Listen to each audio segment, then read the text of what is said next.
సూక్ష్మజీవుల ప్రపంచం 2 అనుబంధంగా ఆడ ఇచ్చారండి. ఆడ ఎనాప్లిస్ దోమలో మలేరియా పరాన్నజీవిని డాక్టర్ రొనాల్డ్ రాస్ కనుక్కున్న విధానం. రొనాల్డ్ రాస్ ఒక మిలిటరీ డాక్టర్. ఆయన మలేరియా వ్యాధిపై 16 సంవత్సరాల పాటు విస్తృతంగా ఇండియాలో పరిశోధనలు చేశాడు. 1881 నుండి 1897 వరకు పరిశోధనలు చేశాడు. సుదీర్ఘ పరిశోధనల అనంతరం మలేరియాను కలుగజేసే సూక్ష్మజీవి ఆడ ఎనాఫిలస్ దోమలో ఉంటుందని అతను మలేరియా వ్యాధిగ్రస్తుల్లో పెరుగుతుందని కనుక్కున్నాడు. ఈయన మలేరియా సంక్రమించే విధానాన్ని సవిరంగా తెలిపినందుకు రాస్కు 1902లో నోబెల్ పురస్కారం లభించింది. మనందరికీ మలేరియా జ్వరం గురించి తెలుసు, తరచుగా మాట్లాడుతుంటాం కూడా.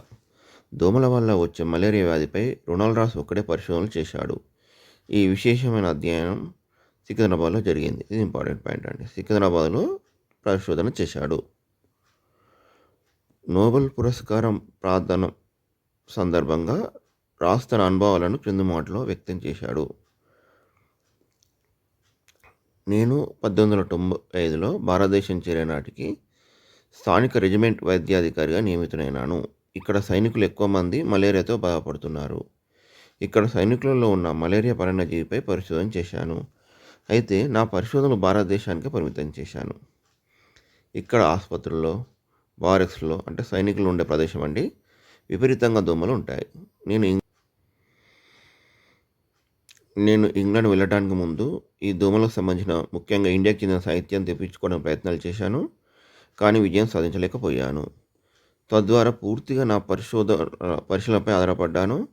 స్థానికంగా ఉన్న దోమలను అవి అనేక లక్షణాలతో వేరు చేసినప్పటికీ నా సౌలభ్యం కోసం 2 వర్గాలుగా వేరు చేశాను. ఒకటేమో బ్రిండిల్ దోమలు, రెండోదేమో గోధుమ వర్ణం దోమలు. ఇంపార్టెంట్ పాయింట్ అని గుర్తుపెట్టుకోరి. బ్రిండిల్ దోమలు, గోధుమ వర్ణం దోమలుగా విభజించాను. 1897 నాటికి 3వ సమూహంగా మచ్చల రెక్కల దోమలుగా గుర్తించాను. ఇది ఇంపార్టెంట్ పాయింట్ అండి. 1897లో 3వ సమూహం మచ్చల రెక్కల దోమలు. ఇతను గుర్తించిన సమూహాలు ఏంటండి? బ్రిండిల్ దోమలు, గోధుమ వర్ణం దోమలు, మచ్చల రెక్కల దోమలు. ఓకేనండి. అతను చెప్పిన ఈ పాయింట్స్ చెప్పాడండి నోబెల్ బహుమతి ఇస్తున్నప్పుడు. ఓకే, అతని గురించి తెలుసుకుందాం ఇప్పుడు. రొనాల్డ్ రాస్ మే 13, 1857లో మన దేశం ఇప్పటి ఉత్తరాఖండ్ రాష్ట్రంలో ఆల్మోరా అనే ప్రదేశంలో జన్మించాడు. అతని తండ్రి ఆర్మీ మేజర్ రొనాల్డ్ రాసును 8 సంవత్సరాల వయసులో చదువు నిమిత్తం ఇంగ్లాండ్ పంపించాడు. అతని గణితం మరియు చిత్రలేఖనం అంటే ఆసక్తి. అతను ఒక చిత్రకారుడు కావాలనుకున్నాడు, కానీ అతని తండ్రి బలవంతం మీద వైద్య విద్యను ఎంచుకున్నాడు. అతడు ఏం కావాలనుకున్నాడు అండి? చిత్రకారుడు కావాలనుకున్నాడు. గణితం, చిత్రలేఖనం అంటే అతనికి ఆసక్తి, కానీ తండ్రి బలవంతం మీద ఏం చేశాడు? వైద్య విద్యను ఎంచుకున్నాడు. మెడిసిన్ పూర్తి చేసిన తర్వాత 1881లో ఇండియన్ మిలిటరీ అకాడమీలో చేరాడు. మెడిసిన్ చేసేటప్పుడు చాలామంది మలేరియా రోగులకు క్వినైన్తో వైద్యం చేసి న్యాయం చేశాడు, కానీ చాలామందికి సరైన వైద్యం అందక చనిపోయారు. అతను బెంగళూరులో పనిచేస్తున్నప్పుడు ఒక బంగ్లా కేటాయించారు. దానిలో ఉండడం సంతోషంగా ఉన్నప్పటికీ దోమల వల్ల విపరీతంగా చిరాకు కలిగింది. ఆ బంగ్లాలో మిగతా బంగ్లాల కంటే దోమలు ఎక్కువ ఉన్నాయి. అతను నీటి పీప నిండా దోమల లార్వలు ఉన్నాయని నిశ్చితంగా గమనించాడు. ఈ బెంగళూరులో ఉన్నప్పుడు అండి ఏం కనుక్కున్నాడండి? అతను నీటి పీప నిండా దోమలారలు ఉన్నాయని నిశ్చితంగా గమనించాడు. రాస్ పీపాలోని నీటిని పారబోశాడు. దీనివల్ల దోమలు తగ్గడం గమనించాడు. అంటే ఇతను ఏం కనుక్కున్నాడు? ప్రదేశాల్లో నీరు నిల్వ లేకుండా చేస్తే దోమలు పూర్తిగా నివారించవచ్చు అనే ఆలోచనకు వచ్చాడు. అప్పటికి మలేరియా వల్ల దాదాపు 1 మిలియన్ మంది చనిపోయారు. దాంతో రాస్ మలేరియాపై పరిశోధన చేయాలనే ఆసక్తిని పెంపొందించుకున్నాడు. మలేరియా మన దేశం వంటి ఉష్ణమండల ప్రాంతంలో వచ్చే ప్రధాన వ్యాధుల్లో ఒకటి అతను గుర్తించాడు. రాస్ భారతదేశంలో 7 సంవత్సరాలు పనిచేసిన తర్వాత తిరిగి ఇంగ్లాండ్ వెళ్ళాడండి. 7 years తర్వాత ఇంగ్లాండ్ వెళ్ళాడు. అక్కడ మైక్రోస్కోపిక్ మెలకువలపై డిప్లొమా పూర్తి చేశాడు. అతను డాక్టర్ పాట్రిక్ మాన్సన్ కలిశాడు. ఇంపార్టెంట్ పాయింట్ అండి. అతను కలిసిన డాక్టర్ ఎవరండి? పాట్రిక్ మాన్సన్ కలిశాడు. రొనాల్డ్ రాస్ పరిశోధనకు పాట్రిక్ మాన్సన్ మార్గదర్శనం చేశాడు. మార్గదర్శనం చేసింది ఎవరండి? Patrick Manson. ప్రతి అంశంలో రాస్తో అతను అండగా ఉన్నాడు. ఓకేనా, రాస్తో అండగా ఉన్నాడు. ఎలాంటి పాట్రిక్ మాన్సన్. ఈ పేరు గుర్తుపెట్టుకోర్రి. పాట్రిక్ మాన్సన్ తన పరికల్పన చేసిన సిద్ధాంతం దోమలు ఫిలేరియాతో పాటు మలేరియాను కూడా తీసుకెళ్తాయి అని దానిని రాస్తో పంచుకున్నాడు. ఇతడు ఏమనుకున్నాడు అంటే, ఇతడు చెప్పిన సిద్ధాంతం ఏంటంటే దోమలు ఫిలేరియాతో పాటు మలేరియాను కూడా తీసుకెళ్తాయి. ఇది రాస్ జీవితాన్ని మార్చివేసింది. దోమలు వాటి ఉదరంలో కణజాలు కలిగిన స్పోర్లను మోసుకెళ్ళకపోతాయని అతడు ప్రతిపాదించాడు. కణజాలాలు కలిగిన స్పోర్లను. దోమలు గుడ్లు పెట్టి చనిపోతాయి. కణజాలం ఉన్న స్పోర్లు నీటిలోకి చేరుతాయి. ఆ నీటిని తాగిన వారికి వ్యాధి సంక్రమిస్తుంది. ఇది ఎవరి పరికల్పన అండి? పాట్రిక్ మాన్సన్ పరికల్పన అండి. రొనాల్డ్ రాస్ ఈ పరికల్పన మీద పనిచేశాడు. కానీ మలేరియా రావడానికి నీరు కాదనే నిర్ణయానికి వచ్చాడు. మలేరియాకు నీరు కారణమని చెప్పిన శాస్త్రవేత్త వాళ్ళండి పాట్రిక్ మాన్సన్. కానీ అది కాదని నిరూపించిన శాస్త్రవేత్త వాళ్ళండి రొనాల్డ్ రాస్ వచ్చాడు. తర్వాత మలేరియాకు తగిన కారణాన్ని గుర్తించలేకపోతున్నానని రాస్ చాలా నిరుత్సాహపడ్డాడు. కానీ పాట్రిక్ అతన్ని ప్రోత్సహిస్తూనే ఉన్నాడు. అతని పరిశోధనలు ఆపవద్దని సలహా ఇచ్చాడు. ఎవరంటే పాట్రిక్ మాన్సన్ సలహా ఇచ్చాడండి. మలేరియా పరాన్నజీవులు దోమల శరీరంలోకి ఏదో ఒక ప్రత్యేకమైన పద్ధతిలో ప్రవేశిస్తుంటాయని చెప్పాడు. పాట్రిక్ మాన్సన్ చెప్పాడండి. రొనాల్డ్ రాస్ మలేరియా వ్యాధికారక దోమ కుట్టినప్పుడు కొంత ద్రవంను దోమ నుండి మన శరీరంలోకి ప్రవేశించడం వల్ల వ్యాధి వస్తుందని ఒక పరికల్పన చేసుకున్నాడండి. ఓకేనండి. ఏం పరికల్పన చేసుకున్నాడండి? దోమ కుట్టినప్పుడు కొంత ద్రవం దోమ నుండి మన శరీరంలోకి ప్రవేశించడం వల్ల వ్యాధి వస్తుందని పరికల్పన చేసుకున్నాడు. పరాన్నజీవి ఈ విధంగా మానవ శరీరంలోకి ప్రవేశిస్తుందని నిర్ధారించాడు. అంటే దోమ కుట్టడం ద్వారా ఆ ద్రవం నుండి, దోమ కుట్టినప్పుడు వెలువడే ద్రవం నుండి పరాన్నజీవి మానవ శరీరంలోకి ప్రవేశిస్తుంది. ఈ పరికల్పన నిరూపించడానికి రాస్ దోమలను మలేరియా కలిగిన వ్యక్తులకు కుట్టనిచ్చాడు. కానీ ఆ దోమలతో ఆరోగ్యవంతుని కుట్టనిచ్చాడు. కానీ మలేరియా సోకలేదు. అనేకసార్లు ఈ ప్రయోగాన్ని పునరావృతం చేశాడు. కానీ మలేరియా సోకలేదు.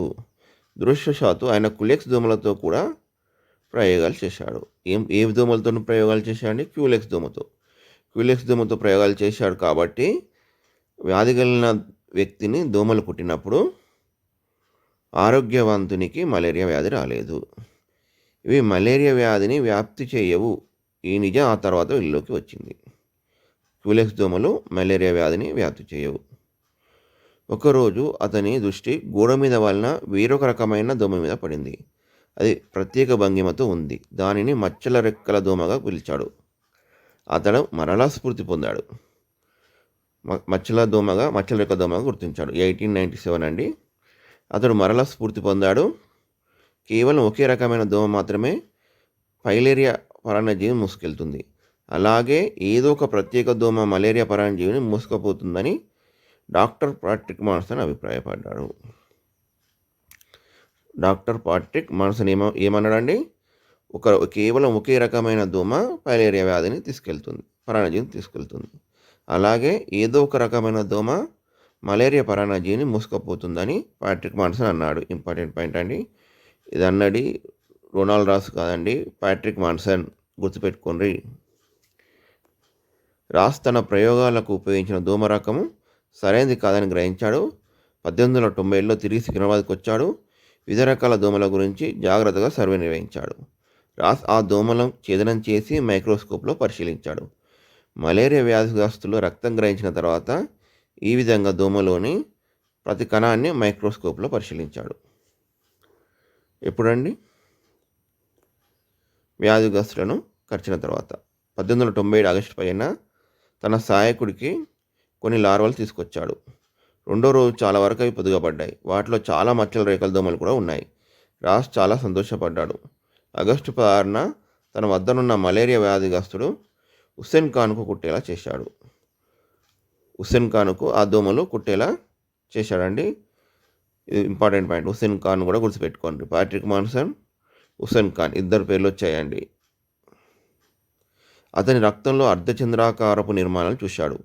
15న మరొక 2 దోమలను ఛేదన చేసి పరిశీలించగా అసాధారణమైనది ఏమీ కనబడలేదు.